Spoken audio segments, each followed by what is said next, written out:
Esta conferencia comenzará a grabarse. Bueno, ya empezó Rubén a grabar esta conferencia. Bueno, me presento, mi nombre es Fernando Castro, yo soy médico veterinario zootecnista y me desempeño como director comercial en Universal Avícola SAS. En nombre de la familia Universal Avícola, les damos la bienvenida a nuestra charla virtual de hoy.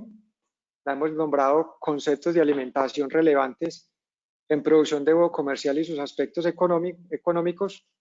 En ella tocaremos temas como fisiología de la postura, calidad de la cáscara, implicaciones de esa calidad de la cáscara en la rentabilidad de la producción.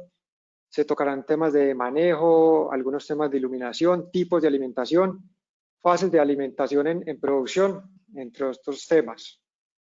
La idea que tenemos junto con la dirección técnica de la compañía, con el inicio hoy de este ciclo de charlas que esperamos tener a lo largo de este año, es abordar temas de interés en la producción avícola, como lo son la sanidad, la producción, el manejo, la nutrición, el medio ambiente, la genética, temas administrativos, etcétera, para brindarles a ustedes herramientas que fortalezcan sus habilidades, que tengan una aplicación práctica en sus explotaciones avícolas, que genere una rentabilidad, una competitividad, sostenibilidad y eficiencia, sea cual sea su escala productiva. La dinámica como vamos a desarrollar la charla van a ser entre unos 40 y 50 minutos de exposición y al final unos 15 o 20 minutos para preguntas. Antes de comenzar y de presentar a mi compañero y expositor, queremos darle las gracias a todas las personas que se conectan hoy desde diferentes partes de Colombia. ¿Me está escuchando bien, Rubén? Sí, perfecto. Vale, es que me sale un ruidillo ahí. Tenemos gente de Bogotá, Cali, Bucaramanga, Armenia, Manizales, Pereira, Medellín, Tuluá, San Pedro, en el Valle del Cauca, Supía, Caldas, Dos Quebradas, Risaralda, Río Sucio, Caldas, Santander de Quilichao, en el Cauca. Del norte de Santander tenemos amigos de Cúcuta, Ocaña. En Santander tenemos compañeros conectados de Girón, Piedecuesta, Lebrija, Mesa de los Santos, Barbosa y Socorro. Muchas gracias nuevamente por la presencia hoy acá. Bueno, después de la introducción les quiero presentar a Rubén Darío Fernández Franco. Él es zootecnista de la Universidad de Antioquia, magíster en biología de la Universidad de Antioquia, con más de 16 años de experiencia en el sector de la nutrición animal, formulación de dietas y premezclas para aves y cerdos, y es nuestro director de línea de nutrición animal en Universal Avícola SAS. Pues mil gracias y lo dejo con el público. Bueno, primero que todo, muy buenas tardes a todos por la asistencia. Como bien decía Fernando, la idea de estas charlas es que podamos acercarnos un poco hacia los conceptos técnicos y a muchas rutinas de manejo que podemos nosotros implementar en nuestras explotaciones. La idea es que de acá, más que ustedes aprender muchas cosas, es que terminen con muchas inquietudes y con muchas ideas sobre lo que podemos hacer. Les pido el favor, de pronto si alguien tiene por ahí el micrófono abierto, esto nos puede interferir un poco con la calidad del sonido, para que colaboremos con esa situación. Muchas gracias y podamos trabajarlo de la mejor manera. Acá, como les decía Fernando, vamos a empezar a trabajar un concepto que es con algo que son los conceptos de alimentación que son relevantes en la producción de huevo y sus aspectos económicos. La idea con esto es que podamos tener una claridad sobre lo que tiene que ver con la producción de huevo. Vamos a hacer un repaso muy rápido sobre lo que es la fisiología de la producción del huevo y nos vamos a centrar un poquito en temas como lo que son los alimentos y qué criterios debemos tener al momento de elegir un alimento.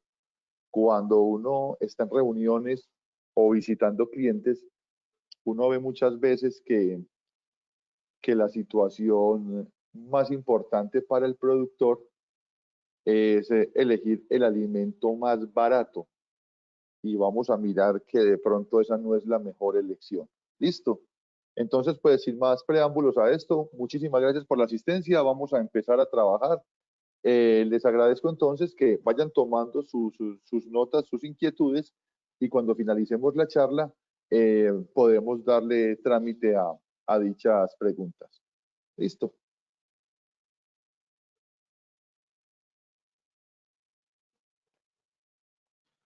Lo primero que vamos a mirar cuando estamos trabajando con cualquier tipo de explotación animal es lo que tiene que ver con la producción. La producción animal, en el caso nuestro, la avícola, en este caso la producción de huevo de mesa, vamos a ver que tiene varios pilares, como son la sanidad, el medio ambiente, el manejo, la nutrición y la genética. Cuando nosotros hablamos de cada uno de ellos, la sanidad tiene pues su relevancia en lo que tiene que ver, por ejemplo, con bioseguridad, muy de moda en este momento en el mundo, los planes vacunales adecuados, los tratamientos farmacológicos adecuados y pertinentes para los animales. Tenemos en el medio ambiente nosotros ofrecerle a los animales un ambiente en el cual puedan expresar todo su potencial genético en lo que tiene que ver, por ejemplo, con concentraciones de gases, con ventilación, con manejos de cortinas, este tipo de situaciones. Eso es parte de nosotros para que la producción sea óptima. El manejo hace referencia a todas aquellas prácticas que son propias de la actividad. Por ejemplo, horarios de alimentación, tipo de alimento a suministrar, suplementación con calcio, qué tipo de suplemento de calcio vamos a dar y en qué momento lo vamos a ofrecer, ¿no es cierto? La nutrición, ojo con esto que muchas veces nosotros confundimos lo que es la nutrición con la alimentación, ¿no es cierto? Cuando nosotros hablamos de nutrición, estamos hablando básicamente de la composición de la dieta. Muchos de nosotros consumimos productos de casas comerciales y eso hace que tengamos, digamos, la posibilidad o la necesidad de trabajar con un plan nutricional que ya está definido por esa casa productora de alimentos. Y la genética, que nosotros en el mercado tenemos 3, 4 líneas genéticas muy definidas, que son las que nos van a permitir eh, tener una producción de huevos óptima. Con la genética nos pasa mucho lo que nos pasa con la nutrición, y es que muchas veces nosotros trabajamos la línea que está de moda, la que trabaja el vecino o similares, sin tener muy claro cuál es la mejor opción para nosotros.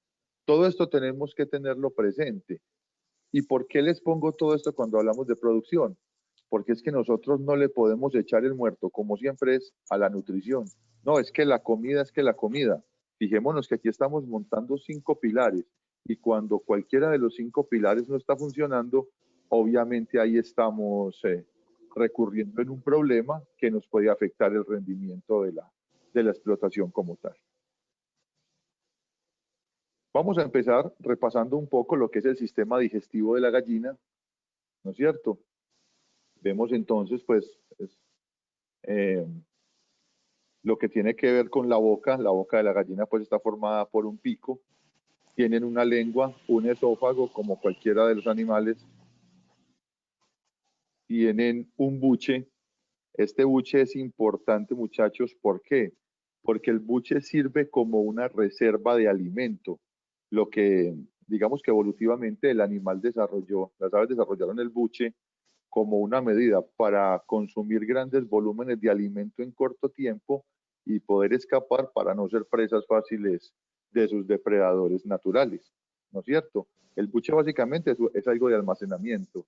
Posteriormente venimos al proventrículo, que esto dentro de lo que sería el estómago, esta es la parte glandular, correcto, aquí es donde se produce ácido clorhídrico, algunas enzimas.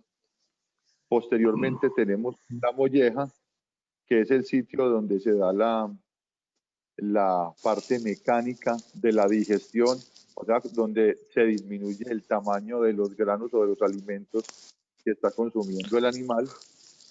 Posteriormente tenemos el duodeno y aquí tenemos pues como glándula está el duodeno, perdón, el páncreas está cubierta por el duodeno, luego yeyuno e íleon, que hacen parte del intestino delgado. Posteriormente tenemos los ciegos, que es muy importante en la producción avícola porque es donde se pueden dar mayor crecimiento de microorganismos patógenos, y posteriormente tenemos el intestino grueso y la cloaca, que es el sitio por donde van a salir los huevos. Listo. Muchachos, por favor, los que tengan micrófono abierto, si nos colaboran para mejorar el sonido.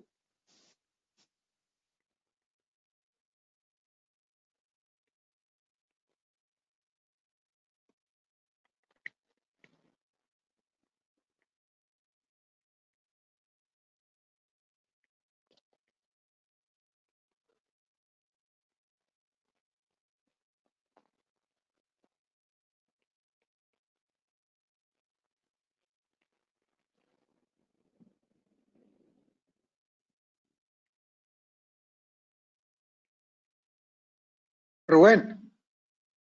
Señor. Bueno, es que no te estaba escuchando, sí. Pero que no me han escuchado una de la charla. No, sí, no, ahí lo estamos escuchando bien, sino que es que hubo un rato de silencio. Que pueda siga. Bueno, qué pena, muchachos. Bueno, aquí lo que vamos a mirar, nosotros acabamos de ver la estructura anatómica del tracto digestivo de los animales, pero resulta que ese tracto digestivo en sus diferentes partes tiene un pH, o sea, un grado de acidez que lo caracteriza. Aquí tenemos el mismo esquema donde vemos el buche, ¿no es cierto? Un pH 5,5, un pH que es cercano a la neutralidad, pero fíjense que el proventrículo y la molleja son pHs muy ácidos. Aquí, cuando nosotros miramos esto, estas dos estructuras, tanto proventrículo como molleja, desempeñan el mismo trabajo o el mismo papel que el estómago en nosotros o en los cerdos, por ejemplo. Ahí es donde van a llegar el ácido clorhídrico y va a empezar la digestión, por ejemplo, de la proteína, que es la molécula que más tiempo se demora en su digestión. Por eso es muy importante cuando miramos esto, proventrículo y molleja, que los pHs estén ácidos. Y aquí es donde muchas veces nosotros tenemos que recurrir a utilizar acidificantes o en agua o acidificantes en alimento, con el objetivo de mantener esto así. Cuando el pH de proventrículo o de molleja están por encima de 4, la digestión de la proteína no va a ser eficiente. ¿Y qué ocurre cuando esa digestión de la proteína no es eficiente? Primero, que la producción se nos va a caer, pero lo más lamentable es que la proteína que pase de acá viene aquí a ser absorbida pues en todo el intestino delgado, pero cuando llega acá y aquí no se ha absorbido, ya lo que dejó de ser nutriente para la gallina pasa a ser sustrato o alimento para las bacterias patógenas, como son el Clostridium y como es la Salmonella principalmente. De ahí la importancia que nosotros, cuando estemos dando una dieta, tengamos una percepción en la parte visual de que los alimentos no están saliendo enteros. Uno muchas veces nota en las gallinas que el maíz sale muy entero o encuentra fracciones de soya muy enteras. Por esto es que nosotros trabajamos o acidificantes o trabajamos con enzimas proteasas para que nos ayuden a romper esas cadenas de proteína que estamos suministrando en el alimento de los animalitos. Aquí tenemos entonces también una tablita resumen donde nos muestra qué es dónde se producen las diferentes enzimas en el tracto digestivo de las gallinas. Entonces aquí vemos, por ejemplo, el proventrículo con la pepsina y el ácido clorhídrico, que esto va a actuar sobre la proteína inicialmente, ¿no es cierto? Luego en el jugo intestinal tenemos amilasa y tenemos tripsina, esa es la que viene por aquí, que viene muy a la par con el jugo pancreático. Recuerden que en el páncreas se va a producir insulina, por ejemplo, también, y se van a producir enzimas, como es la amilasa para los carbohidratos, o sea, los almidones, los azúcares, la tripsina en lo que tiene que ver con la proteína y la lipasa para la digestión de las grasas, que previamente el hígado va a producir sales biliares y nos produce algo que se llama grasa coloidal. A lo que hago referencia cuando traigo todo esto, muchachos, no es que nos volvamos a aprender pues un cuento de fisiología veterinaria, sino que nos demos cuenta que desde el primer pedazo del tracto digestivo estamos empezando a una correcta o incorrecta digestión por parte del animal. Cuando uno habla de la digestión, habla del aprovechamiento de los nutrientes que le estamos ofreciendo en la dieta del animalito. Dentro de las prácticas de manejo, hay una práctica que es muy clave y es lo que tiene que ver con la iluminación. ¿Por qué hablamos de la iluminación? Porque cuando nosotros estamos evaluando la productividad de un lote, nosotros muchas veces, como decimos en Antioquia, buscamos el ahogado río arriba. Nosotros le buscamos la minucia al microorganismo que ni conocemos y creemos que nos está causando el problema y no nos damos cuenta, por ejemplo, que el proceso de ovoposición se desencadena o empieza siempre con un estímulo luminoso. De ahí la importancia que cuando uno está haciendo levantes de pollas, generalmente uno los hace siempre en penumbra con el objetivo de que no haya estimulación lumínica, que es la que hace que empiecen a poner huevos rápidos. Y luego cuando estamos en producción, nosotros tenemos que mirar, dependiendo mucho de la temperatura ambiente y de la ubicación de la granja, tenemos que mirar que el ciclo de luz del animal esté alrededor de las 12 a 14 horas promedio. Aquí ponemos 16 horas, ¿por qué? Porque cuando tenemos zonas que son de muchísimo calor y de mucha humedad relativa, se hacen prácticas como la supercena, donde tipo medianoche se prende la iluminación, se activan los comederos para darle alimento a los animales y ellos van a consumir ahí porque cuando están con un estrés calórico muy fuerte, cuando la temperatura ambiental está muy fuerte, ellos disminuyen su consumo de alimento y por lo tanto, mientras no hayan nutrientes en el tracto digestivo, no vamos a tener la capacidad o la posibilidad de suplir los nutrientes que se necesitan para la producción de huevos. El punto iluminación es muy clave, muchachos, dependiendo de la etapa en la que estemos y cómo estemos manejando el galpón. Algo que es muy importante es que nosotros tenemos que mirar el tipo de iluminación que se debe tener en el galpón. Nosotros debemos tener todo el galpón iluminado de forma pareja, en la medida de lo posible que sea iluminación que no genere calor, sino solamente luz blanca. Y esas son cosas que nosotros tenemos que manejar cuando estamos en el ejercicio de la producción de huevos. Acá tenemos, por ejemplo, unas imágenes de lo que son pues galpones automáticos. La foto de la izquierda, en el centro tenemos gallinas en pastoreo y a mano derecha acá tenemos un galpón que está en producción en piso. Fíjense que en cualquiera de los tres estamos viendo iluminación suficiente. Y como les digo, es importante que tengamos claro que la iluminación es el elemento que nos va a desencadenar la producción de huevo en los animalitos. Haciendo aquí también pues un recuento del tracto reproductor de la gallina, tenemos aquí los folículos que están en el ovario. Cada folículo de estos es una yema, ¿no es cierto? Esta yemita, cuando es la hormona luteinizante es la que la revienta, la que la hace caer, la folículo estimulante o FSH es la que la hace crecer. Luego caen acá el infundíbulo, que si ustedes bien tienen una formita como de embudo, aquí cae la yemita, luego viene cayendo por aquí al magno, donde está de 3 a 4 horas, un promedio de 3 horas y media. Aquí se va a empezar a formar mucha parte de lo que son las chalazas, parte de la albúmina, va a estar acá. Luego viene para el istmo, aquí luego se van formando lo que son las membranas, y luego cuando llegamos al útero, que es lo mismo que la glándula de la cáscara o la glándula cascárea, fíjense que solamente en formación de cáscara se nos va a demorar de 20 a 21 horas, porque es muy importante que esto lo tengamos presente, muchachos, cuando hacemos estas cuentas.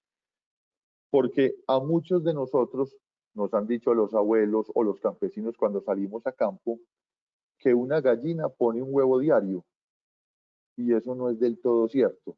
El proceso de formación de un huevo, o sea, una oviposición, formación y puesta del huevo, es un promedio que está un proceso que está en promedio en 26 horas. ¿Esto qué nos quiere decir? Que más o menos en periodos de 12 días, en 12 días una gallina en producción nos pone 11 huevos. Entonces, por eso es muy difícil que nosotros encontremos lotes que lleguen al 100% de producción, porque pues es prácticamente imposible. Esto es muy importante y lo quise traer a colación porque aquí tenemos, digamos, parte de muchas respuestas que nosotros debemos tener. Y esta parte del útero, de la glándula cascárea, tiene una cantidad de situaciones muy especiales. Por ejemplo, las personas que desinfectan el agua con cloro, generalmente a uno le dicen que el cloro, que el agua debe tener 5 partes por millón de cloro. Y viene el punto triste, que con el cloro pasa lo mismo que con el calcio. Como el cloro es un elemento que es muy económico y goza de muy buena fama como desinfectante, la gente cuando el agua llega con cierta cantidad de materia orgánica o de basurita de la bocatoma o del sitio donde la captan, la gente lo que hace es incrementar los niveles de cloro. Eso tiene dos problemas muy importantes. Lo primero es que los excesos de cloro vienen muchas veces acá a esta parte del útero y van a impedir que haya fijación del calcio. Entonces lo que la gente hace es que le echa más calcio o suplementa con más calcio y se forma aquí un problema brutal. Y lo segundo, que es muy delicado con el cloro, es que cuando el cloro se une a materia orgánica, forma unos compuestos que se llaman trialometanos y son compuestos que son supremamente tóxicos y potencialmente cancerígenos. Entonces no le estamos haciendo ningún tipo de favor al animalito cuando estamos haciendo estas cosas. Cuando trabajen cloro como desinfectante, 3 partes por millón en agua de bebida es más que suficiente de cloro libre. Con eso lo van a manejar a las mil maravillas. Y esto siempre tenganlo presente, la formación del huevo que nos va a llevar un proceso aproximado de 26 horas, ¿no es cierto? Una cosa importante es que nosotros ya miramos lo que tenía que ver con el tracto digestivo de la gallina. Pero bien, ahora viene un punto que es clave, el alimento balanceado, el pienso, la purina, el cuido, el alimento que le damos a los animalitos, ¿no es cierto? Muchos de nosotros, como hablábamos al principio, recurrimos a una distribuidora, a una casa comercial de alimentos balanceados para que nos vendan un muy buen alimento. ¿De qué depende la calidad de un alimento balanceado? Lo primero es la calidad de las materias primas utilizadas.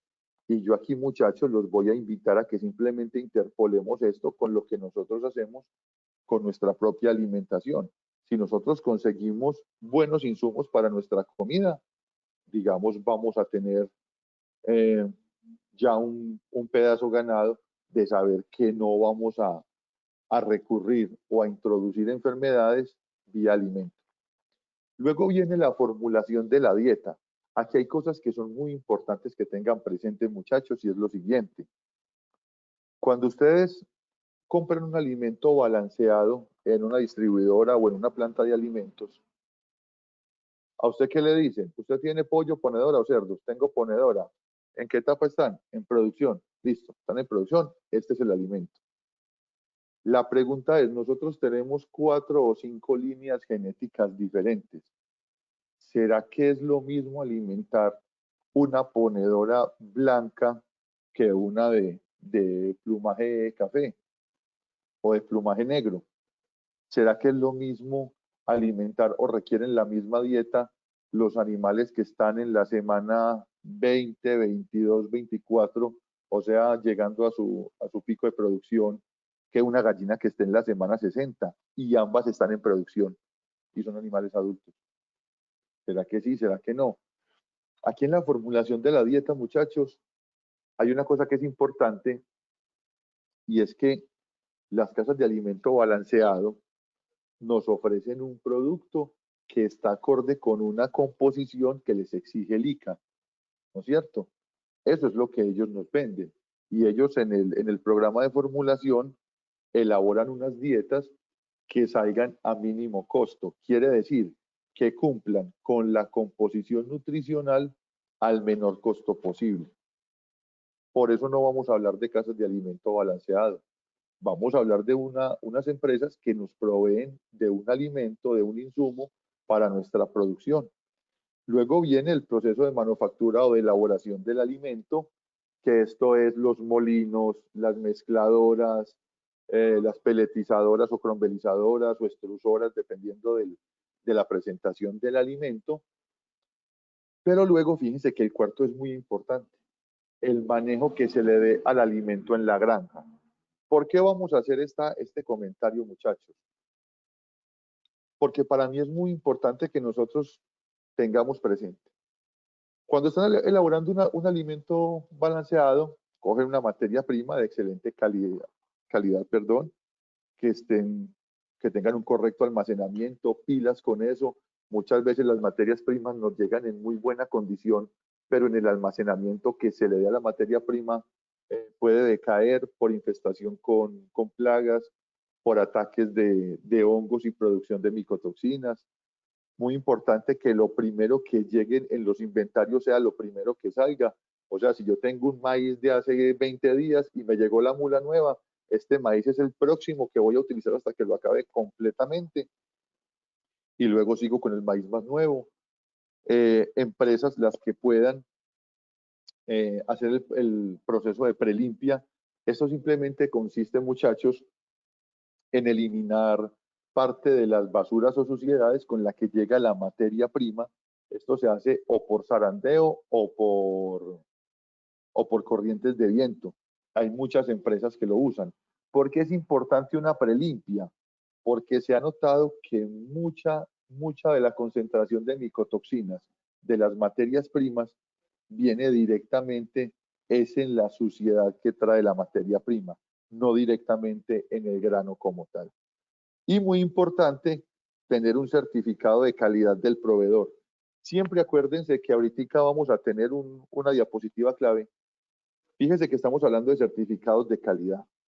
Esto es muy importante que nosotros nos metamos en el cuento de hablar de aseguramiento de calidad de este tipo de gestiones. ¿Por qué? Porque es que nosotros, independientes si tenemos 2.000, 5.000 o 2 millones de ponedoras, nosotros estamos ofreciendo un producto que es un alimento para consumo inmediato para los humanos. Entonces nosotros tenemos que garantizar que ese producto es inocuo y que es apto para el consumo de los humanos, pues como tal de las personas. En el procesamiento debemos tener equipos en buen estado, materias primas en las cantidades necesarias en formulación. ¿A qué hago referencia con esto, muchachos? Muchas veces, cuando no se hace un sistema o no se lleva un sistema de inventarios de la materia prima, hay un bache, tenemos una mezcladora de 2 toneladas y necesitamos 1.200 kilos de maíz. Y como no hicimos el inventario, entonces resulta que tenemos en bodega 950. Y no falta el genio que diga, hermano, esos 250, échele salvado, échele mogolla, échele más torta de soya. Cuando ya nosotros cambiamos las cantidades de la formulación, ahí estamos cambiando la composición de la formulación, muchachos. ¿Listo? Eso es una cosa que es muy importante. Lo otro tiene que ver con la inclusión correcta de materias primas. ¿Qué quiere decir esto? ¿Qué se echa primero en la mezcladora? ¿Qué se echa después? ¿Qué se echa después? Porque todo eso lleva también cierto tipo de orden, digámoslo así. Y lo último son los tiempos óptimos de mezclado. Si de pronto alguno de ustedes tiene planta de balanceados, se da cuenta que con cierta frecuencia se hacen los famosos análisis de mezclado, donde se buscan los coeficientes de variación más pequeños que se puedan. Esto se hace midiendo cloruro, se hace con microtrazadores, bueno, hay muchas técnicas para realizarlo, y es muy importante que nosotros siempre tengamos los equipos con esos tiempos de mezcla definidos. Mucha gente dice que entre más tiempo se le dé a la mezcla, mucho mejor, y no hay tal.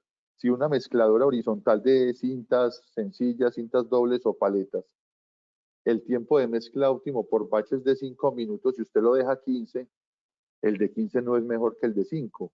El de 15 llega a un proceso que de tanto movimiento y por el tamaño de las partículas se da un efecto que se llama segregación. Y es que las partículas más pequeñitas, como son calcios, como son algunas vitaminas y como son eh, algunos minerales, van a quedar separados del resto de la mezcla. Y recuerden que lo que uno busca es que la mezcla sea lo más homogénea posible. Ya por último tenemos entonces el alimento balanceado. Este es pues el que necesitamos nosotros, que sea de excelente calidad, que sea inocuo, acorde con la formulación, acorde con la programación de la granja. ¿A qué hacemos referencia, muchachos? Cuando nosotros tenemos en nuestra granja, supongamos que no más tenemos ponedoras, pero tenemos nosotros hacemos alimentos, digámoslo, desde que el animalito llega hasta la semana 90 de vida. Nosotros hacemos 7, 8 referencias de alimento y muchas veces se está haciendo el alimento de pollas levante y cuando menos piensa dicen no hay un solo bulto o no hay nada de alimento de producción. Pues hombre, hay una mala programación acorde a la granja. Entonces nosotros tenemos que saber cuánto alimento se necesita semanalmente para cada etapa y cada cuánto se va a producir. Esa es una cosa clave. Y por último, el adecuado almacenamiento. ¿Qué es lo que uno busca, muchachos, cuando uno habla de todo esto? Uno busca una planta, sea la de uno o sea la planta que le elabore el alimento, que sea una planta que uno la ve, está limpia, está bien tenida, está con todos los hierros, como decimos acá. Tenemos aquí arrumes en bulto, vemos que tienen su traba bien hecha, vemos que no están contra los muros, están estivados, no hay contacto con el suelo. Y aquí, por ejemplo, está bien ubicados los hilos de suministro. Vemos que están bien tapaditos, están pues bien bonitos. Y aquí están los conductores para alimentar. Pero ¿qué es lo que ocurre cuando nosotros empezamos a fabricar alimento en una mezcladora como esta o como esta? Que si ustedes ven estas costras, aquí lo estamos viendo en mezcladoras de alimento, muchachos. Pero eso mismo es lo que se ve cuando uno está haciendo evaluación de tuberías de agua. Uno encuentra una cantidad de biofilm en las tuberías de agua y eso es por falta de mantenimiento. Fíjense este silo cómo está roto aquí y fíjense este amiguito que puede ser frecuente visitante de las granjas. Él está paradito mirando muy bonito, pero es que él en cualquier momento defeca u orina sobre la materia prima y en esas heces o en esa orina van a haber contaminantes que nos van a afectar seriamente nuestro proceso productivo. Algo que es muy clave, muchachos, cuando estamos hablando de las ponedoras en la fase ya de producción, es la frecuencia de alimentación. Y aquí voy a ser un poquitico jocoso con los ejemplos. Hay personas o hay granjas que la mano de obra que tienen es la mano de obra propia de la familia o tienen una persona que es el que hace todo en la granja, el que da alimento, el que recoge huevos, el que arregla el césped, es el todero de la finca. ¿No es cierto? Hay una cosa que es clave y que ya está estudiada y está medida, y son las frecuencias de alimentación. Ya se ha visto que cuando una gallina está en su zona de confort o zona de termoneutralidad, la gallina va a consumir el 40% del alimento en la mañana y el 60% en la tarde. ¿No es cierto? ¿Qué nos ocurre muchas veces? Que el trabajador, el empleado, el galponero, por la mañana a las 7 de la mañana, supongamos, adiciona el alimento, cuando es alimentación manual, y da alimento una vez en el día. ¿Qué es lo que pasa con esto? Que dependiendo de la condición climática, el animal se nos puede comer un 70% en la mañana y un 30% en la tarde. En condiciones normales, las gallinas van a consumir de 6 de la mañana a 3 de la tarde, van a tener un consumo aproximado de 6 gramos por hora. Pero si de pronto estamos en una situación, por ejemplo, de mucho frío, el consumo de alimentos se nos dispara un poco. ¿Y qué es lo triste de esto, muchachos? Que siempre la formación del huevo, siempre en las gallinas, en condiciones comerciales, va a empezar a darse más o menos tipo 4 o 5 de la tarde, empieza todo este proceso en el cual se va a formar el huevo y siempre el animal debe tener nutrientes para la formación de ese huevo. Debe tener pues los nutrientes que están en la dieta. Entonces, si se consume todo en la mañana, por la tarde y por la noche no va a tener los nutrientes suficientes. ¿Y eso qué nos va a traer a nosotros? Nos va a traer que el animal o deja de producir o pone huevos pequeños. Listo. Y algo que es supremamente clave con estos muchachos es la suplementación con calcio. Cuando uno habla de suplementación con calcio, no es echarles cantidad de calcio a voluntad, que ellas coman lo que quieran, que ellas se regulan solitas, que no sé qué, porque ellas van a tener ciertos efectos sustitutivos. Ellas van a llegar a un momento dado a consumir más calcio que alimento y vamos a tener problemas, porque es que una cáscara o un huevo tiene problemas de cáscara, no siempre por falta de calcio, sino también por exceso de calcio. Muy importante que tipo 3, máximo 4 de la tarde, se haga la suplementación con calcio. Esto cuando hacemos la suplementación con el calcio grueso o con la piedrita o con la conchilla o con el calcio líquido, ¿no es cierto? Siempre debemos tener esa fuente que sea por la tarde, finalizando la jornada, lo podamos dar. Si de pronto ustedes se acuerdan o de pronto en los asistentes tenemos personas que en sus granjas o en sus empresas manejen doble sistema de alimentación. Ahora, por ejemplo, hay un sistema de alimentación en el cual se brindan dos tipos de alimentos diferentes durante el día a las ponedoras en producción. Se da un alimento en la mañana y se da otro con una composición diferente, sobre todo en lo que tiene que ver con calcio en la tarde, ¿no es cierto? Pero eso implica tener pues una logística y una infraestructura que nos permita hacer eso. ¿Y eso por qué se hace? Por estas cosas que estamos mirando acá, por mirar que siempre por la tarde es cuando el animal está formando su huevo, cuando el animal tiene la mayor demanda, porque en la noche y en la madrugada es cuando se forma la cáscara del huevo que se va a poner en la mañana por parte del animal. Entonces eso hace que muchas empresas y muchos nutricionistas tengan esa práctica de suministrar dos alimentos diferentes durante el mismo día, uno en la mañana y otro en la tarde. Aquí estamos viendo las 24 horas del día, viendo un esquema del ciclo de formación del huevo. Aquí vemos que la formación de la cáscara es la que está aquí en porcentajes. Fijémonos cómo en las primeras 6 horas lo que se está formando es muy poco, pero fijémonos que cuando estamos en la fase de oscuridad se nos está formando el 90% de la cáscara. Entonces, muchachos, si nosotros cuando estamos finalizando la tarde no tenemos los comederos con alimento y con suplemento de calcio, es muy difícil que nosotros podamos obtener la producción que estamos esperando o que la guía nutricional nos dice. Nosotros siempre tenemos la guía nutricional, que es el referente que nos lleva a lo que podemos obtener con las gallinas dependiendo del manejo que le estemos dando. Algo que es importante es que la gallina como tal desde su origen es un animal granívoro, o sea que se alimenta de grano. Por eso es importante que nosotros cuando suministramos el alimento en harina no sea un alimento pulverizado, sino que tenga unas partículas gruesas para que se nos puedan quedar un tiempito sabroso en la molleja. Listo. Cuando tenemos partículas grandes, medio grano de maíz, un cuarto de grano de maíz, que sean así como de ese tamaño, eso nos va a ayudar a disminuir lo que es la tasa de pasaje.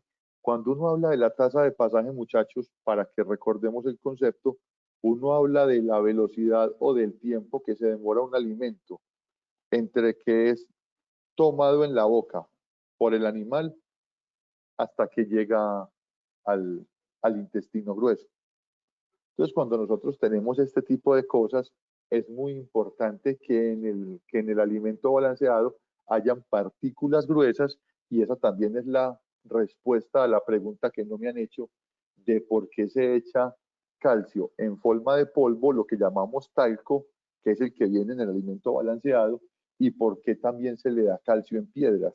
Esta foto me parece a mí muy importante que la tengan presente, porque fíjense que un granito de calcio, de carbonato de calcio de estos de grit, más o menos es una tercera parte de un grano de maíz.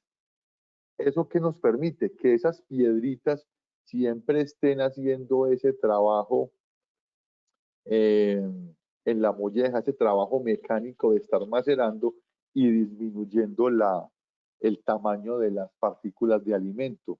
Y eso nos ayuda a que tenga mayor tiempo de exposición esas partículas de alimento a las enzimas digestivas, y por lo tanto se puedan aprovechar más los nutrientes que estamos dando en la dieta. Aquí hay unas recomendaciones que son pues para el tamaño de partícula dependiendo de la fase fisiológica del animal. Tenemos 800 micrómetros en levante y 1200 a 1500 micrómetros en animales en producción cuando nosotros damos alimento en harina.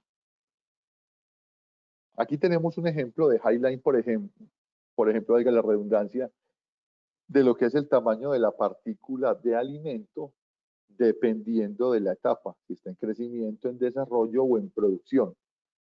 Aquí hay una cosa que me parece muy importante, muchachos, y es que siempre tengan presente el hecho de que dos alimentos tengan la misma composición bromatológica o nutricional, o sea, que los dos sacos o los dos bultos nos digan que tiene el mismo tenor de proteína, de fibra, de cenizas, de grasa, de proteína, bueno, todas estas cosas que sean exactamente iguales.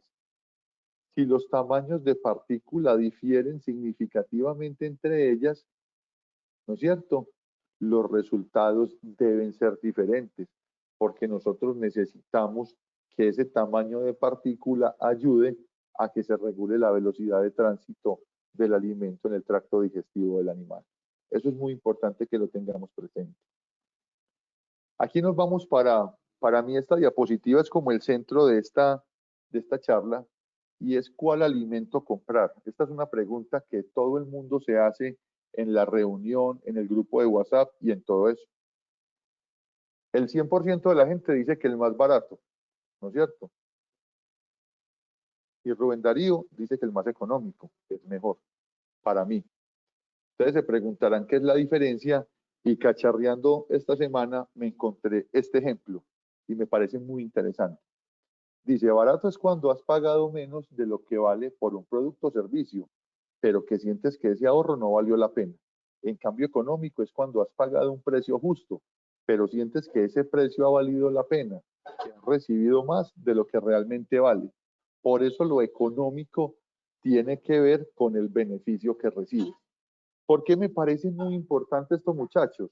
Porque es muy normal que cada uno en su ejercicio con su empresa productora de huevos esté constantemente averiguando, ve, y tal empresa a cómo te está vendiendo a vos el bulto de alimento, a tanto, es 500 pesos más barato que el mío, y 500 pesos, si yo estoy comprando, vamos a poner un ejemplo, 50 toneladas mensuales, entonces cogemos los 24, los 25 sacos, hacemos las cuentas, nos dicen eso entonces que son pues 12.500 por tonelada, 12.500 por 50 toneladas, me da una platica como interesante, entonces me cambio para el otro. El otro es más barato, con seguridad. La pregunta es, ¿ese más barato es el que mejor resultado le va a dar en la producción? No necesariamente.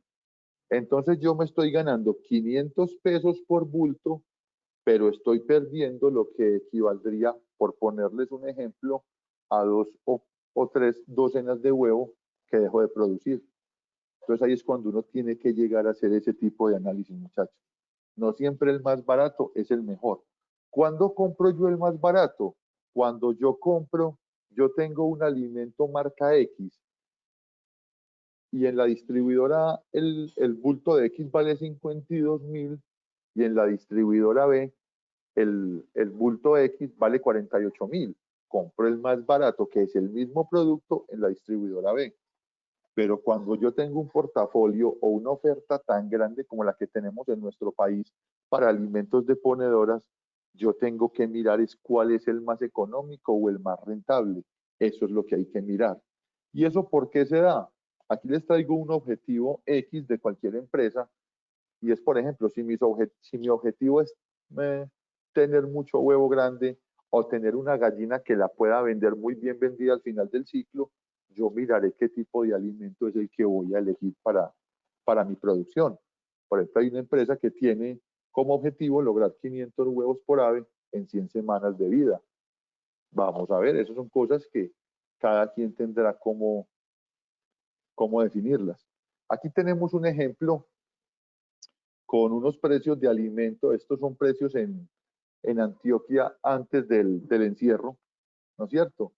Tenemos un bulto de una marca que obviamente no vamos a decir, valía 51.172 pesos, lo pusimos alimento A, los animales tenían un consumo de 118 gramos y teníamos un alimento que llamamos alimento B y el bulto valía 54.801 pesos. Cuando nosotros miramos acá, estamos hablando que mal contados, tenemos 3.600 pesos de diferencia por bulto. Es mucha plata, ¿no es cierto? Pero cuando nos pusimos a hacer los ejercicios de clientes que compraban el uno y el otro, por ejemplo, aquí teníamos con el alimento a un consumo de 118 gramos, entonces cogimos los 52.172, lo dividimos por 40 kilos, esto nos da el precio por kilo, y luego mirábamos cuánto valdrían estos 118 gramos. Nos valdría 151 pesos la alimentación de un ave diaria con este alimento. Con el alimento B, tenemos, por ejemplo, que el kilo nos sale más caro, a 1.370, y cuando hacemos el cálculo, nos sale que el kilo de alimento es a 1.370 y la dosis o la comida diaria de cada gallina valdría 148 pesos. Quiere decir que si cogemos el alimento de acá, 151, aquí son 3 pesos, qué pena. Son 3 pesos ave día. Y si nosotros cogemos una unidad que generalmente en avicultura de producción de huevos siempre trabajamos con lotes, digámoslo así, de 10.000 aves, supongamos que son los 4 pesos, tenemos una diferencia que nos da que diario nos estaríamos ahorrando 40.000 pesos por cada 10.000 aves. Y si cogemos los 40.000 pesos en los 30 días, nos estaríamos ahorrando 1.200.000 pesos. Cuando nosotros miramos esto, nos damos cuenta, muchachos, que uno lo de la economía tiene que saberlo mirar, ¿no es cierto? Uno tiene que saber dónde realmente está la economía. Y obvio, uno tiene que mirar cuál es la propuesta que mejor le puede ir a uno para este tipo de cosas. Nosotros generalmente siempre tenemos dos tipos de profesionales que nos acompañan en el ejercicio de la producción de huevo. El primero tiene que ver con la gente que nos vende o la pollita de un día o la polla levantada y nos prestan un servicio técnico de acompañamiento. Y está la gente que nos vende el alimento balanceado que nos presta un servicio técnico de acompañamiento. Muy importante que nosotros hablemos sobre todo con el que nos vende la polla para que nos recomiende un tipo de alimento con el que se puedan lograr los objetivos que nosotros tenemos en la empresa. Listo.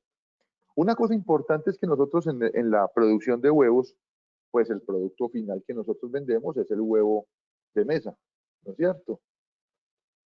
Pero hay una cosa que es muy también importante que le hagamos énfasis y es que la recolección de los huevos se debe hacer, cuando es manual, se debe hacer por lo menos 2 veces al día, por lo menos, ¿no es cierto?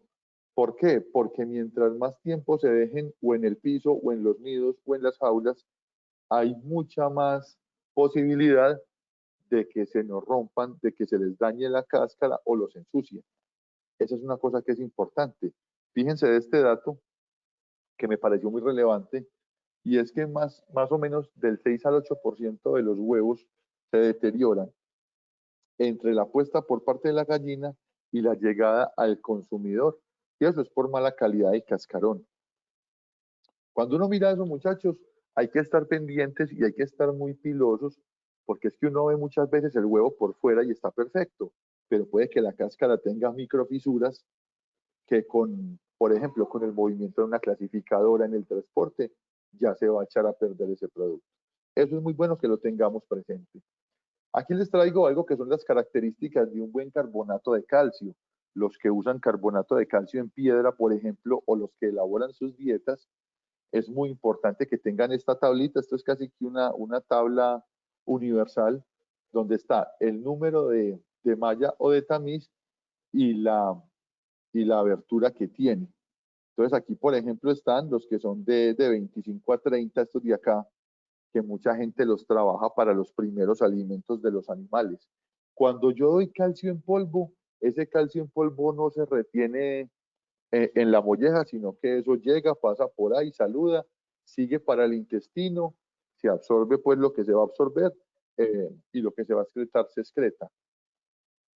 Como ese tiene una tasa de pasaje tan rápido, por eso se hacen las suplementaciones con calcio en piedra, con el objetivo de que se queden retenidas en la molleja y en horas de la noche se vayan liberando lentamente. Cuando uno habla de los que están de los que se quedan en la molleja, hablamos de mallas que van desde las 6 hasta las 4. Esos son los que se retienen con mayor facilidad ahí. Y aquí tenemos unas recomendaciones que nos da Fedna para el carbonato de calcio que vamos a utilizar en ponedoras en lo que tiene que ver con otros componentes, como es por ejemplo el cloro, el potasio, el fósforo. Fíjense que son cantidades supremamente bajitas, porque es que muchachos, es tan malo tener una deficiencia de calcio como tener un exceso de calcio. Créanme que son iguales de malos todos dos. Entonces en ese aspecto nosotros tenemos que trabajar de una manera organizada para que los animales reciban lo mejor que se pueda ese tipo de suplemento. Cuando uno mira la cáscara de huevo y empieza a decir, bueno, ¿y entonces por qué tanta bulla con el calcio? Vamos a mirar que de la composición de la cáscara, carbonato de calcio es casi el 95% de la cáscara. Eso me parece a mí que es algo supremamente relevante, me parece que es una cosa que tiene como su punto delicado. ¿Por qué? Porque resulta que las gallinitas, cuando van a poner su huevo, lo primero que van a hacer es a utilizar el calcio que hay circulante en la sangre, pero cuando se nos acaba ese calcio o ese calcio es insuficiente, la gallina va a empezar a movilizar de su sistema esquelético eh, parte del calcio que le falta. ¿Y qué pasa cuando usted empieza a sacar reservas de un esqueleto, reservas de calcio?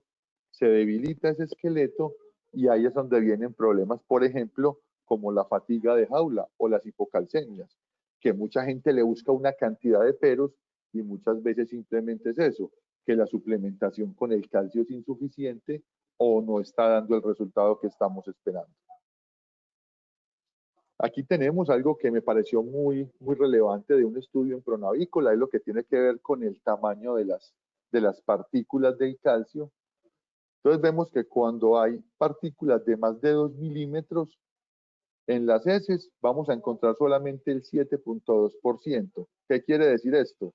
Que de cada 100 gramos que la gallina consuma de un calcio que tenga un tamaño mayor a 2 milímetros, vamos a encontrar que 7.2 gramos están en las heces. Quiere decir que 92.8% de ese calcio se absorbió. Eso es una cosa que es muy buena, muchachos. Pero fíjense que en la medida que disminuyen, fíjense cuando está el calcio aquí en un tamaño que es de 1 a 2 milímetros, más de la mitad de ese calcio va a estar presente en las heces. ¿Qué quiere decir eso? Que es plática que estamos botando, muchachos. Si ustedes se ponen a suministrar un calcio que tenga esta presentación en toda la dieta de 1 a 2 milímetros, fíjense que el animal no lo está aprovechando. Entonces viene el famoso discurso. Es que yo sí le estoy echando calcio. Sí le estoy echando calcio, pero no del tamaño que se necesita. Eso es muy importante que lo tengan presente, muchachos. En este tipo de situaciones, el tamaño de la partícula es supremamente relevante para lograr los objetivos. Aquí tenemos ejemplos. Estos son ejemplos, muchachos. Esto no es para que cada uno lo implemente pues a la fuerza en su granja. Pero, por ejemplo, un productor, un experto, estuve con él hablando y me decía, vea, por ejemplo, nosotros hacemos este tipo de suplementación de la semana 18 a la 35, de la 36 a la 58, de la 59 a la 75 y de la 76 a la 90. ¿Qué vamos a dar? 1 gramo de carbonato de calcio a día, 2, 3 y 4 gramos.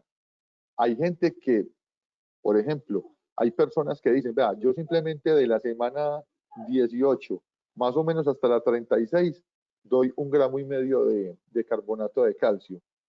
Y de la semana 36 a la 60 doy 2,5. Y de ahí para arriba doy 3. Ya cada quien mirará cómo puede hacer eso. Ahorita vamos a hacer un ejercicio de cómo calcular cuánto carbonato de calcio debemos ponerle a nuestros animalitos. Pero esto es muy importante que lo tengamos claro. ¿Por qué nosotros vamos aumentando la cantidad de carbonato de calcio con la edad? Porque en la medida que la gallina se va poniendo más viejita, pone huevos de mayor tamaño. Pero resulta que el peso de la cáscara es muy similar. Generalmente la cáscara siempre va por el orden de 2, tiene un peso de 2,6, 2,7 y necesita más o menos 2,4, 2,5 gramos de calcio para formar esa cáscara. Entonces, por eso es que se va incrementando la cantidad de carbonato de calcio gramos a día. Y fíjense la hora de suministro, de 3 a 4 de la tarde.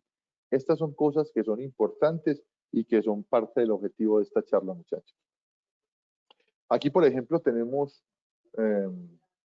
algo que nos facilitó un productor de huevo del Valle del Cauca, ¿no es cierto? Aquí nos ponen que, dependiendo de la semana, de la 1 a la 4, de la 5 a la 9, nos ponen que de malla 20 a 30 es el 100% del carbonato de calcio. Si recuerdan, 20 a 30 es pues polvoso, es parecido a la maicena en su aspecto físico. En la semana 5 a la 9 tenemos que de la malla 20 a la 30 es el 90% del carbonato de calcio. Y de la malla 12 a la 18 el 10. Aquí ya le empezamos a dar un calcio que es un poquitico más grande para que se le quede un poquitico más tiempo en el tracto digestivo. ¿Listo? Aquí vemos cómo sigue cambiando hasta que, por ejemplo, fíjense que esto es muy importante. La semana 15 a la 17, esto es lo que se llama la época, y por alimentación pues es la época de prepostura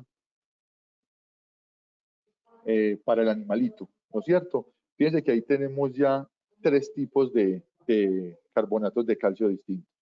Tenemos malla 20 a 30, 12 a 18 y malla 6. Y ya cuando estamos en producción, vemos cómo esto sigue teniendo su relevancia. Fijémonos que entonces aquí nosotros, muchachos, cuando decimos esto, nosotros decimos, hay muchas variables en lo que tiene que ver con esto. La pregunta, cuando ustedes consumen un alimento comercial, ¿cuánto calcio tiene ese alimento? Si de pronto ustedes saben y me van contando. Aquí tenemos una cosa que se llama, esto es del mismo productor en el Valle del Cauca, y fijémonos cómo él, por ejemplo, cómo va pasando. En el alimento que da de la semana 1 a 4, el 1% de calcio, luego 1,2, luego 1,4, hasta que cuando estamos en semana 18, que es cuando se considera ya los animales están en producción, tenemos una concentración de 4,5% de calcio, ¿no es cierto? Cuando hablamos de ese 4.5 es porque también tenemos algo de participación de la suplementación. El calcio líquido, muchachos, en nuestro medio encontramos excelentísimos productos de calcio líquido, actúan espectacular, tienen todos los beneficios que ustedes quieran. El problema que tienen, para mi gusto y por lo que uno habla con los productores, es el costo, que si es un poquitico más costoso, no más caro, más costoso que el calcio en piedra, pero tiene la ventaja de que te da un efecto, una respuesta inmediata. Eso me parece que es muy relevante y que vale la pena tenerlo ahí presente, ¿no es cierto? Esto nos ayuda pues a cosas como la formación del hueso medular. El hueso medular es el que se empieza a movilizar cuando el calcio que hay circulante en sangre es insuficiente, cuando se va a dar el inicio de producción para que no se gaste de una ese hueso medular, se utiliza mucho esto. Y una característica muy importante es que viene acompañado de vitamina D y de fósforo disponible, que la cáscara tiene gran componente de fósforo, necesita la vitamina D para el metabolismo del calcio, para que se fije, y obviamente esto nos va a ayudar. El único pero que les podemos poner es que puede ser un poquito más costoso, pero es supremamente eficiente. Vale la pena ese producto en nuestras granjas. El hueso medular, para que lo recordemos, simplemente es un sistema óseo secundario característico de las hembras de las aves. Siempre se va a formar antes de la madurez sexual. Proporciona calcio para la cáscara cuando la absorción intestinal es insuficiente o cuando no está todo el calcio que necesitamos a nivel de la sangre. ¿Listo? ¿Y en qué huesos lo vamos a encontrar? Básicamente en fémur, en costillas y en huesos de la pelvis. Aquí tenemos más o menos un esquema, aquí tenemos pues los huesitos, tenemos la tibia, tenemos el fémur, tenemos el cúbito también y el costillar, y aquí tenemos la concentración de calcio como tal.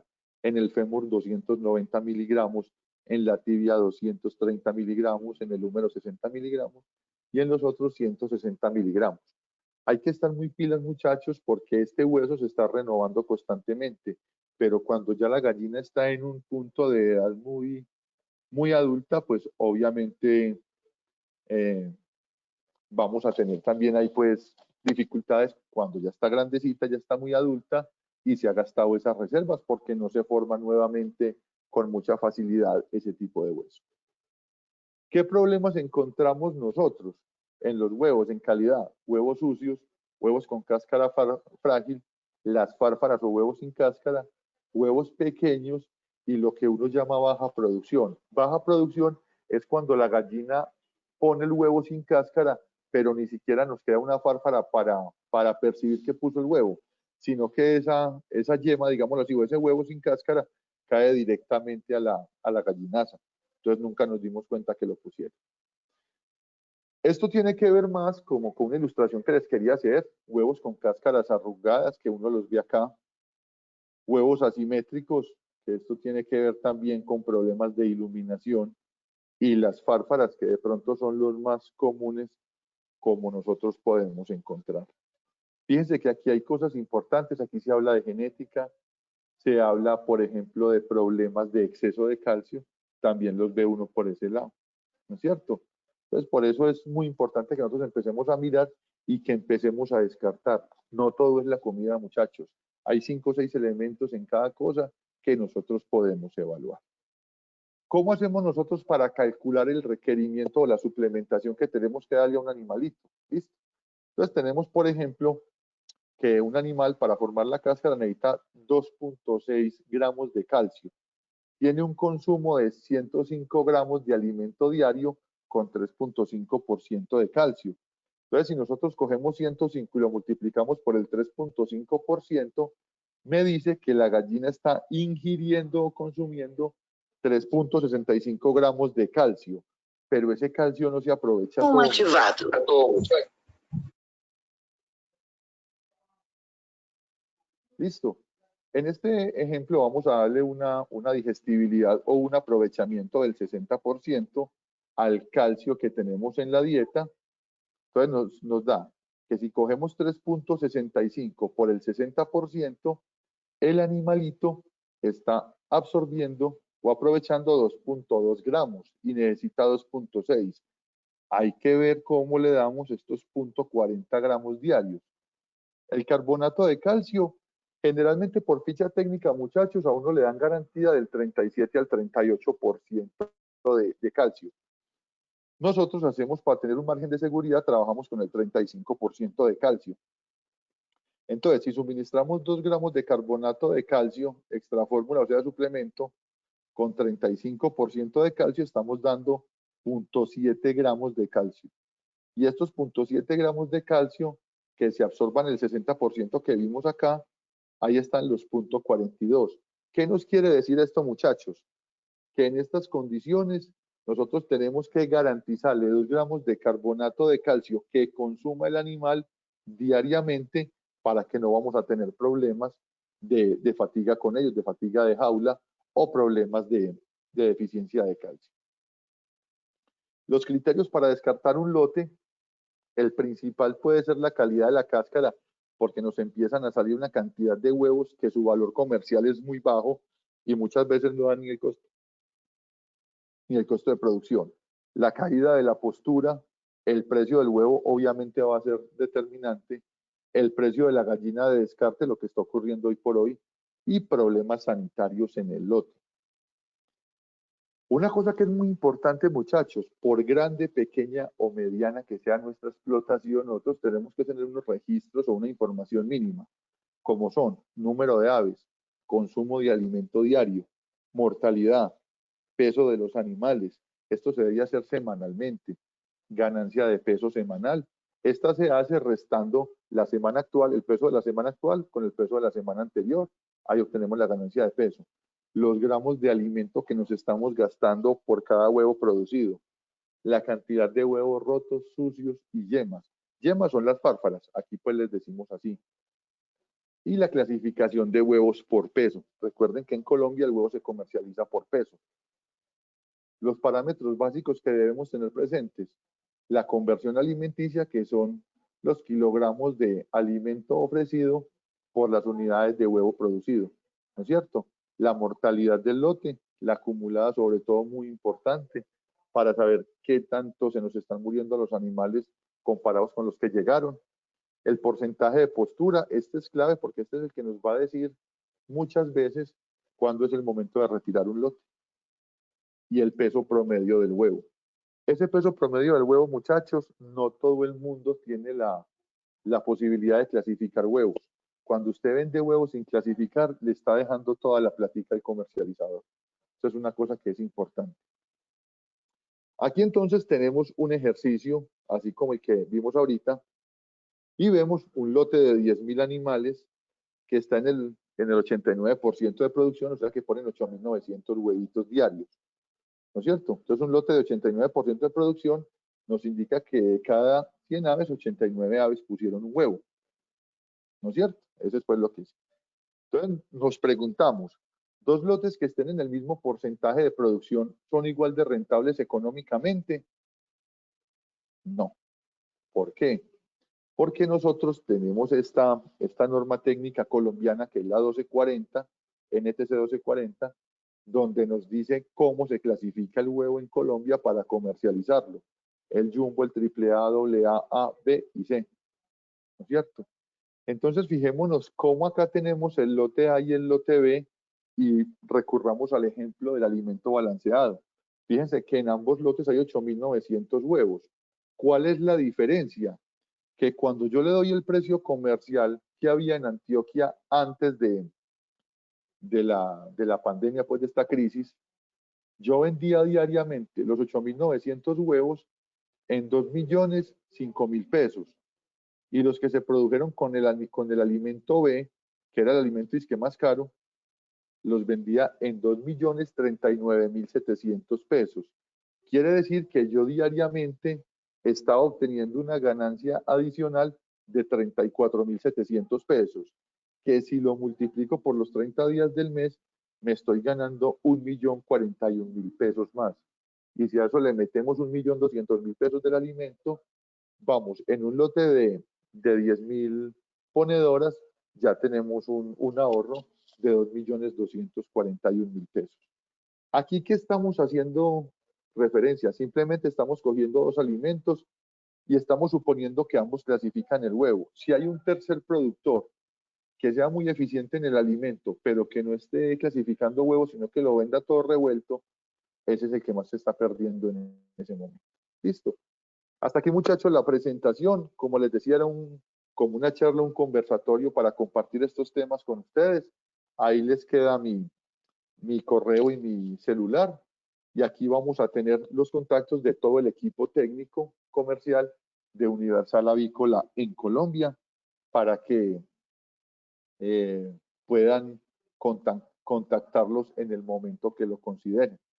Ahora me gustaría que si tienen preguntas, dudas o inquietudes, pues pudiéramos contestarlas.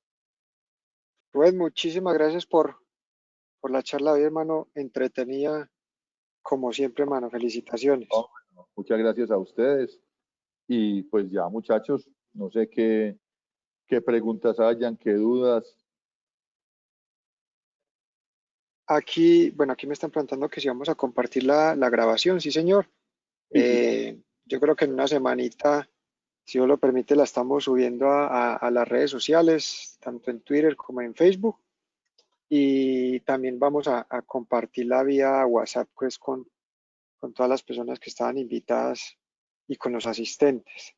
Correcto. Rubén, yo tengo tres preguntitas. Sí, señor, cuéntenme. Ya veo aquí las apunté. Eh, Hay una persona que nos pregunta que cómo podía mejorar el color de la yema. Correcto. Bueno, cuando nosotros hablamos de pigmentación de yema, ahí hay varios puntos a tener en cuenta. Lo primero es el tipo de pigmentante que estén utilizando en la fórmula o en la premezcla, si es automezclador o si compra alimento comercial. Lo otro es el contenido de grasa en la dieta. Los alimentos en producción se busca que estén por el orden del 7 al 8% de grasa total, ¿no es cierto? Porque como la yema es de carácter lipídico, se necesita que esos pigmentos viajen en un vehículo que sería la grasa. Entonces son dos puntos importantes a tener en cuenta. Y lo tercero es el estado sanitario de los animales en lo que tiene que ver con parasitismo intestinal o con afectaciones del intestino, porque también si no hay una integridad intestinal que esté funcionando correctamente, pues ahí vamos a tener también dificultades.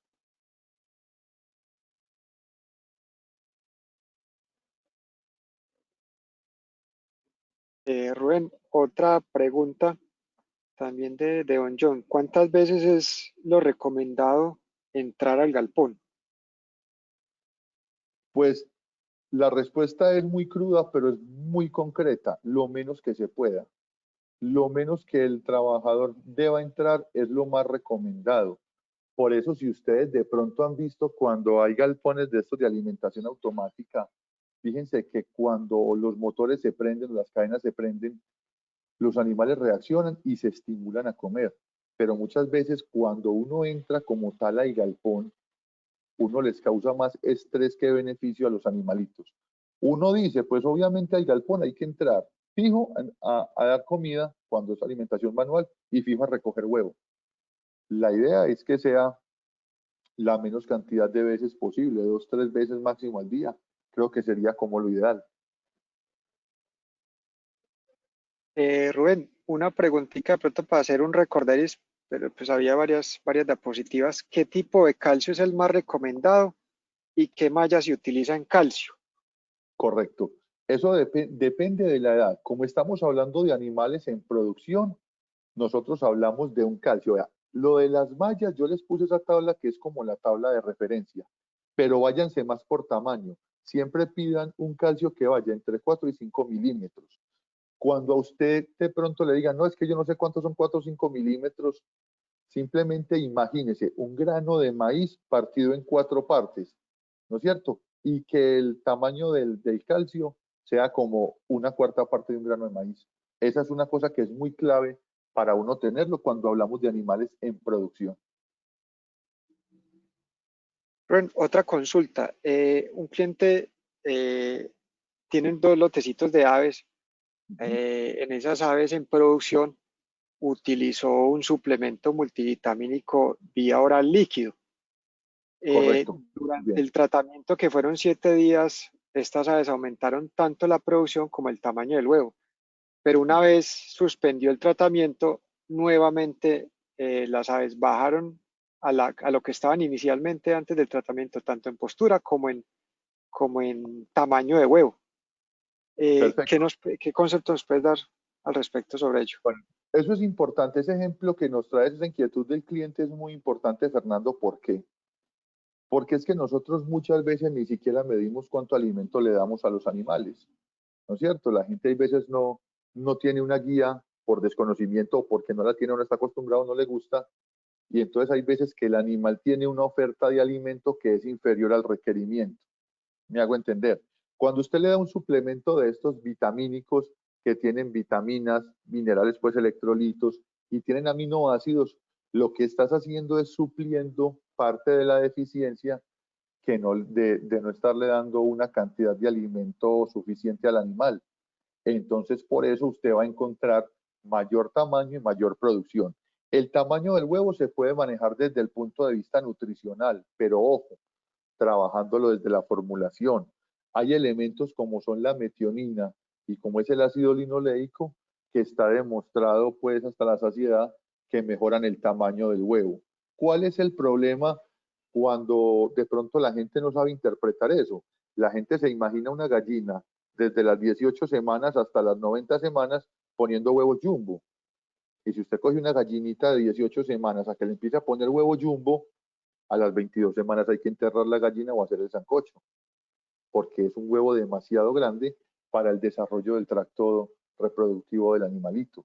Entonces, por eso se van haciendo los cambios y las cosas acorde con la edad de las gallinas. Un punto que me parece interesante con eso, con esa pregunta que nos hace el productor, es que, por ejemplo, en las empresas que tienen su propia planta de alimentos balanceados o que les maquilan su alimento balanceado, en la mera fase de producción pueden utilizar hasta 4 tipos de alimentos diferentes. Y en ese aspecto creo que es muy importante porque en cada etapa van cambiando los tenores de proteína y la presentación de algunos elementos de la dieta. Pero lo que vos decís de darle el suplemento vitamínico, mineral y con aminoácidos es una práctica que es absolutamente válida cuando se está viendo algún tipo de problemas de estos o si lo está recomendando alguno de los asesores técnicos de la empresa. Rubén, pregunta aquí, ¿hay alguna recomendación estandarizada para generar choques de acidificantes en el agua para las aves en producción? No, a ver, les voy a contar. Uno, con la acidificación del agua pasan cosas muy especiales. Y es que depende mucho del origen del agua. No es lo mismo acidificar el agua que viene, por ejemplo, de un pozo profundo a un agua de superficie de nacimiento o a un agua de acueducto veredal, por ponerle esos 3 ejemplos. Generalmente las aguas que vienen de pozos son aguas muy duras, o sea, mucha presencia de calcio, de magnesio y de hierro. Y eso hace que las cantidades de acidificante a utilizar sean cantidades muy altas y por lo tanto resulten casi inviables económicamente. Generalmente uno siempre tiende a recomendar ácidos que sean inorgánicos, ¿no es cierto? Lo que pasa es que los ácidos inorgánicos, la manipulación es muy delicada porque vos te podés lesionar severamente con ellos, en la piel o en la parte de las mucosas, tanto nasales como ópticas. Generalmente, ¿qué se trabaja mucho en nuestro medio? Usted ve trabajos con ácido cítrico, con ácido acético, pero pilas, que es que el ácido acético, el que nosotros conocemos como vinagre, pues con el que hacemos ensaladas, es un ácido acético al 5%. Entonces, para usted acidificar 10 mililitros de agua, pues bendito sea mi Dios, tiene que poner otro tanque igual para acidificar eso. Entonces se trabaja, por ejemplo, ácido cítrico. Cuando ya hay forma y hay conocimiento y todo esto, ya usted puede trabajar, por ejemplo, ácido fórmico, ¿no es cierto? El ácido fórmico es importante para eso. Hay gente que trabaja ácido propiónico. Es muy importante una cosa, Y es que estoy buscando yo cuando acidifico el agua, porque cuando yo acidifico el agua puedo buscar dos cosas. La primera es potenciar el efecto bactericida del cloro, ¿no es cierto?, por la formación de ácido hipocloroso. Y lo segundo es tratar de acidificar el tracto digestivo. Ojo, hay empresas que tienen productos que nos garantizan que hacen ambas cosas con un acidificante. Muchachos, es muy difícil. Créame que eso es muy, muy complicado que un producto haga ambas cosas. Por eso cuando se quiere acidificar tracto digestivo, se recomienda más la acidificación en el alimento. Y de eso sí hay pues productos en el mercado que son basados en ácido propiónico y sales de ácido propiónico. Entonces tienen, por ejemplo, ácido propiónico del 50 al 60% y tienen propionato de sodio, propionato de calcio, que son sales que esas nos van a dar mucha más durabilidad en el tiempo. O sea, van a permitir acidificar por mucho más tiempo el tracto digestivo. Pero en el agua de bebida, acidificar tractos digestivos. El anterior posiblemente se puede hacer, o sea, lo que es proventrículo y esto así. Pero, por ejemplo, cuando uno busca acidificar el intestino, que para mejorar digestibilidad y para eliminar salmonela, eso no. Tiene que ser con ácidos protegidos. De resto no te da para eso. Vale, Rubén. Otra pregunta, Rubén. ¿El calcio líquido lo puedo usar entonces empezando producción para ayudar a ese hueso medular? ¿Por Absolutamente. cuántos días? Y dosificación. Y pregunta pues ahí en la misma que si se puede hacer esto a mitad de edad y terminando las aves en su fase productiva. Vea, con el calcio líquido, como hablábamos ahorita, el único problema del calcio líquido es que la gente lo ve costoso. Ese producto es muy bueno, es un producto de altísima asimilación y alta disponibilidad, entonces me parece que es una cosa que vale muchísimo la pena tener. ¿Cuándo se usa el calcio líquido? De pronto, pues en lo que nos ha tocado a nosotros en el ejercicio profesional. Generalmente la gente ya cuando ve la gallina vieja, que los huevos están saliendo muy malos de cáscara, es cuando lo hace como una medida de choque ya de emergencia.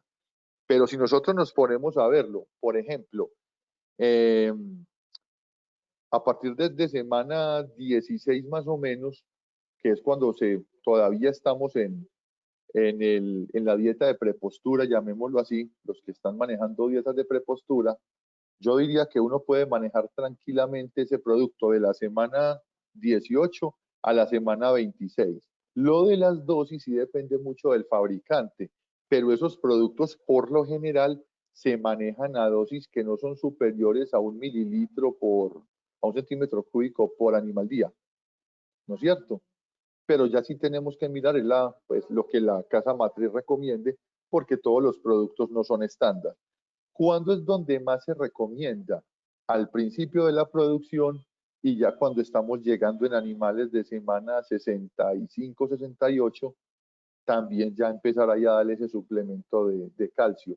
Ojo, cuando yo les doy este programa, no quiere decir que vamos a abandonar el GRIT, porque recuerden que el calcio en piedrita o el GRIT es importante por la función mecánica que nos va a cumplir con los animales, que nos va a ayudar a macerar los alimentos y todo esto. Entonces siempre pues debe haber las dos cosas. Lo que pasa es que con el calcio líquido voy a garantizar la asimilación del calcio por el animal. Vale, Rubén, yo creo que doña Diana hizo una pregunta y se nos fue, pero igual ahí le va a quedar grabada la respuesta y se la compartimos.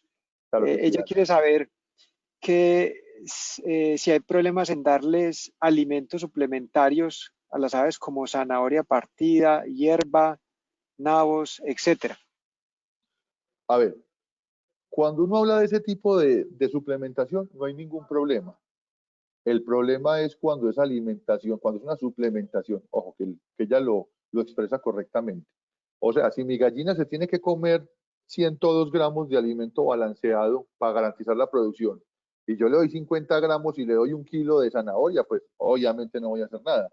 Pero si yo le doy 80 o 90 gramos de alimento y le doy acceso a este tipo de productos, se puede suplir. Obvio, no voy a poder o no debo esperar los parámetros productivos propios de la línea en condiciones comerciales. Eso es muy importante. Pero cuando uno tiene este tipo de plano de estrategia nutricional, lo que puede hacer es tener un huevo con un componente más orgánico, llamémoslo así, dependiendo de lo que sea la dieta base o el alimento balanceado inicial. Pero sí se puede dar. Hay que estar muy pilas con ciertas cosas. Por ejemplo, hablabas, no sé si te entendí mal, algo de habas. Cuando uno va a trabajar con leguminosas, Decía, pues está escrito nabos, no sé si de pronto quedó mal no, nabos, escrito. no. No. Si son nabos, no. Los nabos no hay problema porque eso es parte de huerta. Pero, por ejemplo, cuando usted tiene lentejas, frijoles, todo esto, las leguminosas sí tienen factores antinutricionales que si no son sometidas a procesos de temperatura, sí le pueden causar problemas digestivos al animalito. No, pero si son nabos no hay ningún problema con eso no hay dificultad. Muchas veces lo que se ve es que pueden mejorar algunas características del huevo, como pigmentación, por ejemplo, pueden mejorar la velocidad de tránsito porque son alimentos pues muy altos en fibra. El cuento es que sea un suplemento y no una dieta base para los animales. Vale, Rubén, ¿con qué producto se puede reemplazar el cloro que en su defecto sea igual o mejor su acción? A ver, generalmente en Colombia lo que se trabaja es el cloro como tal, se puede trabajar el, el ácido hipocloroso estabilizado, El así hay peróxido. empresas que lo venden, o los peróxidos. Sobre todo cuando los peróxidos son estabilizados con plata eh, en estado de alcaloide, muy buen producto. Los peróxidos, digamos que lo que se necesita es estar muy juiciosos con la dosificación, que le llegue permanentemente, pero los peróxidos de hidrógeno, pues en nuestro medio han dado unos resultados excelentes, supremamente favorables para desinfección de aguas. Y eso tiene pues, y al igual que el cloro, tiene también sus kits de tirillas y de reactivos para determinar concentración en agua de bebida. Entonces es una muy buena opción. Rubén, por aquí hay otra pregunta. ¿Cuál sería el porcentaje de postura aceptable para un lote de 1000 aves en semana 40? No, esa respuesta es muy mágica. Haría mal yo en hacer eso. ¿Por qué? Porque yo puedo tener un lote de 1000 aves en semana 40 y comprando un alimento supremamente costoso. Y yo puede que esté en el 85% de producción y que yo diga esto no me está dando plata. Eso depende mucho. Hay que hacer ese ejercicio desde cuánto me estoy gastando en la producción de los huevos que esté produciendo y cuánto me está dando la venta de eso. Es muy difícil uno poder tener pues como ese tipo de dato tan puntual porque no todas las líneas, no todos los alimentos, no todas las explotaciones son lo mismo. Uno ahí tiene que irse muy de la mano de la guía de manejo y sobre todo el análisis económico y financiero de su lote. Eso es lo que te va a determinar. Ahí sí no podría darle como una respuesta clara y concreta a la persona que nos indaga sobre eso porque no sería Sí, ético no, de mi lo parte. que usted dice, Rubén, es muy cierto. O sea, cada línea para esta semana tiene un porcentaje de producción Claro, estimado, claro, pero absolutamente. tiene muchas variables y depende de muchísimos factores y de las primeras diapositivas, pues hablábamos cómo está el tema de sanidad, el medioambiental, el manejo, la Claro, nutrición. Todo esto influye para que uno pueda estar o muy cerca o muy por debajo o muy por encima de lo que cada una de las líneas, hablando bien sea Highline Brown, Babcock Brown, Isa Brown, Loman Brown, que es lo que hay disponible aquí en el país, pues se puede uno acercar a ello. absolutamente. Yo creo que en eso es como, por ejemplo, la decisión, sí, sí, de pronto recuerdas en la diapositiva donde decíamos cuál alimento comprar, el más barato o el más económico, había un objetivo de una empresa X que era la producción de 500 huevos en 100 semanas de vida de la gallina, ¿no es cierto? Yo no sé si la persona que nos hace la pregunta tendrá ese norte de decir, este lote lo va a llevar a 100 semanas o si él es de los que lleva hasta 76, 80, máximo 90 semanas de vida. ¿Qué hace que una empresa o alguien decida llevar un lote a 100 semanas? Los resultados que ha tenido previamente, la experiencia que ha tenido con la línea, con el alimento y con el manejo que está haciendo. Entonces, por eso me parece que la pregunta sería interesantísimo podérsela contestar pues a la persona, pero no me siento con la capacidad de darle una respuesta satisfactoria a esa pregunta.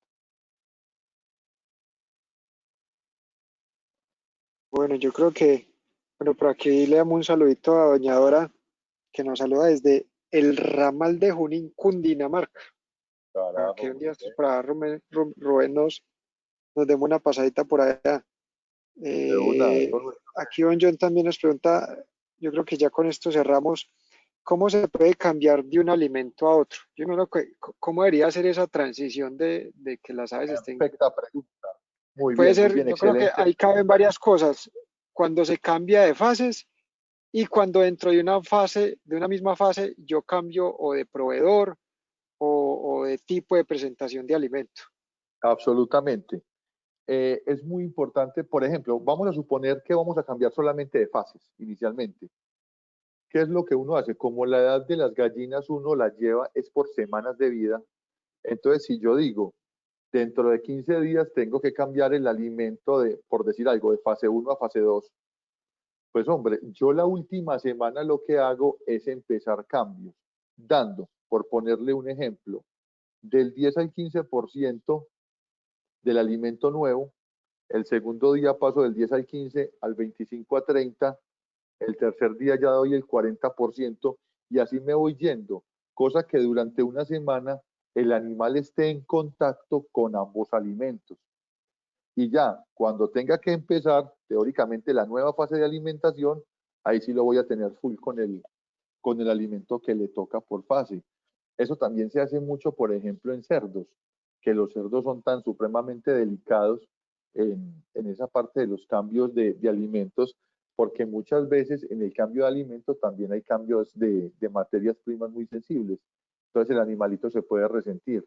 Lo que uno busca o lo que uno propone siempre es que se haga en un lapso no inferior a 10 días la transición de un alimento a otro. Muchas veces cuando, por ejemplo, usted está en su bodega y dice, tengo alimento para 2 días y voy a donde me venden mi alimento y no hay de la misma marca y me queda imposible conseguirlo, pues hombre, tengo que conseguir otro. La idea es hacer esa transición lo menos traumática posible, porque por ese tipo de cosas, por ejemplo, vamos a tener situaciones como son bajas en el consumo de alimento, por ende, si hay bajas en el consumo, hay bajas en la producción, ¿sí? Y posiblemente pueden haber algunos desórdenes gastrointestinales también con los animalitos. Entonces, en la medida que lo podamos hacer más pausado, mucho mejor. Ojalá con periodos que no sean inferiores a los 10 días de transición. Bueno, Rubén, yo creo que ya con esto finalizamos.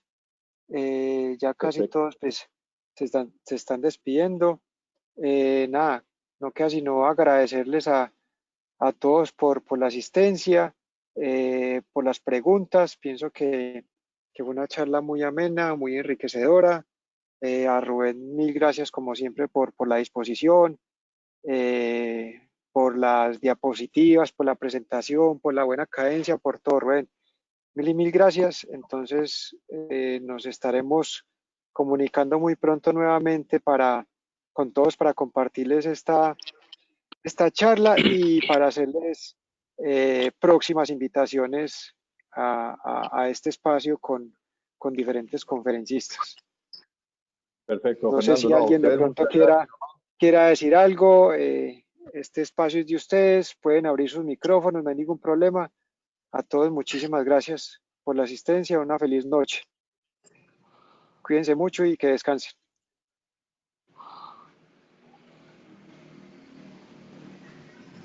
Muchísimas gracias a todos por la asistencia y hasta